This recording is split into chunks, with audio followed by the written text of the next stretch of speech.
अब अगर मैं आपसे पूछूं कि क्लिनिकल प्रैक्टिस के अंदर कौन कौन से डिसऑर्डर मेनली, किताबों में लिखे हुए नहीं, कौन कौन से डिसऑर्डर मेनली सुनने को मिलते हैं? सबसे पहला डिसऑर्डर कौन सबसे ज्यादा हमारे?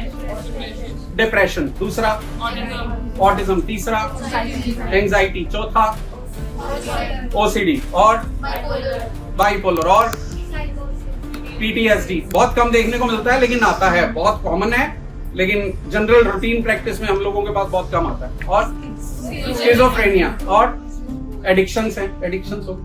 सोमैटोफॉर्म बहुत common, somatoform disorder, hypochondriasis. Hardly 10, 12, 15, 20 disorder, that's it.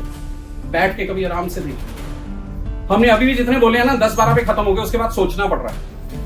तो अगर इतना ही है तो मैं सच में बता रहा हूं, और 2, 4, 5 लगा लो। डिसोसिएटिव डिसऑर्डर एक बहुत कॉमन प्रैक्टिस में आता है, ऐसे ही कुछ एक डिसऑर्डर निकाल भी लूंगा ना मैं, तो 20 को क्रॉस नहीं करने वाला, 20 के अंदर अंदर ही रहता।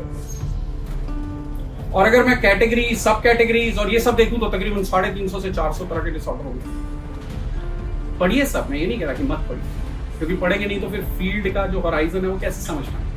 लेकिन जो मोस्ट कॉमन आते हैं ना, पहले उसको अच्छी तरह से समझ लीजिए।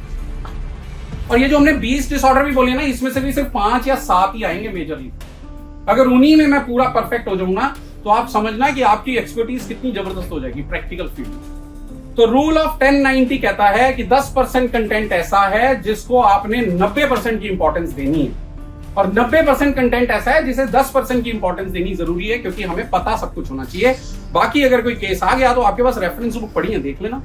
एंड फिर लर्निंग एक नेवर एंडिंग प्रोसेस है। आप जितना एक्सपीरियंस होते चले जाएंगे उतना आप इस चीजों को सीखते चले जाएंगे। जितने ज्यादा नंबर केसेस देखेंगे उतने ज्यादा कंफर्टेबल, उतने ज्यादा कॉन्फिडेंट होते चले जाएंगे। लेकिन जो इमीडिएटली आने वाला है वो 10% का कंटेंट है, तो उस पर अच्छी तरह से जरा अपनी पकड़ बना लीजिए। सो ये है 10-90 रूल।